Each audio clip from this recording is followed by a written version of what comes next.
First things first, Leo told himself. Survive today, figure out crayon drawing of destiny later. Finally, Jason crouched behind a wall of rock. He gestured for the others to do the same. Leo crawled up next to him. Piper had to pull Coach down. "I don't want to get my outfit dirty," Hedge complained. "Shh," Piper said. Reluctantly, the satyr knelt. Just over the ridge where they were hiding in the shadow of the mountain's final crest was a forested depression about the size of a football field, where the giant Enceladus had set up camp. Trees had been cut down to make a towering purple bonfire. The outer rim of the clearing was littered with extra logs and construction equipment. An earth mover, a big crane thing with rotating blades at the end like an electric shaver. Must be the tree harvester, Leo thought. And a long metal column with an axe blade, like a sideways guillotine. A hydraulic axe. Why a giant needed construction equipment, Leo wasn't sure. He didn't see how a creature in front of him could even fit in the driver's seat.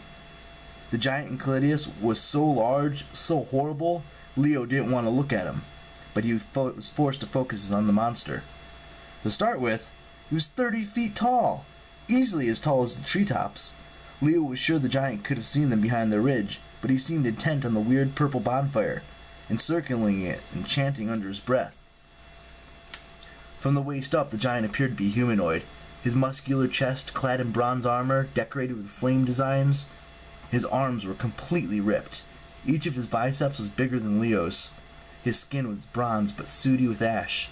His face was crudely shaped, like a half-finished clay figure, but his eyes glowed white, and his hair was matted in shaggy dreadlocks down to his shoulders, braided with bones. From the waist down, he was even more terrifying. His legs were scaly green, with claws instead of feet, like the forelegs of a dragon. In his hand, Enceladus had a spear the size of a flagpole. Every so often, he dipped its tip into the fire, turning the metal molten red. "Okay," Coach Hedge whispered. "Here's the plan." Leo elbowed him. "You're not charging him alone." "Oh, come on!" Piper choked back a sob. "Look!" Just visible on the other side of the bonfire was a man tied to a post. His head slumped like he was unconscious, so Leo couldn't make out his face. But Piper didn't seem to have any doubts. "Dad!" she said. Leo swallowed. He wished this was a Tristan McLean movie. Then Piper's dad would be faking unconsciousness.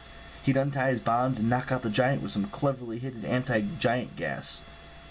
Heroic music would start to play, and Tristan McLean would make his amazing escape, running away in slow motion while the mountainside exploded behind him. But this wasn't a movie. Tristan McLean was half dead and about to be eaten. The only people who could stop it, 3 fashionably dressed teenage demigods and a megamonic goat. "There's 4 of us," Hedge whispered urgently, "and only 1 of him." "Did you miss out the fact that he's 30 feet tall?" Leo asked. "Okay," Hedge said. "So you got me and Jason. We can distract him. Piper sneaks around and frees her dad." They all looked at Jason. "What?" Jason asked. "I'm not the leader." "Yes," Piper said. "You are." They never really talked about it, but no one disagreed, not even Hedge. Coming this far had been a team effort, but when it came down to a life and decision time, Leo knew Jason was the one to ask. Even if he had no memory, Jason had a kind of balance to him. You could just tell he'd been in battles before, and he knew how to keep his cool. Leo wasn't exactly the trusting type, but he trusted Jason with his life. "I hate to say it," Jason sighed, "but Coach is right. A distraction is Piper's best chance." Not a good chance, Leo thought. Not even a survivable chance. But their best chance. They couldn't sit here all day and talk about it, though. It had to be close to noon, the giant's deadline, and the ground was still trying to pull him down. Leo's knees had already sunk 2 inches into the dirt. Leo looked at the construction equipment and got a crazy idea. He brought out the little toy that he made on the climb, and he realized what it could do.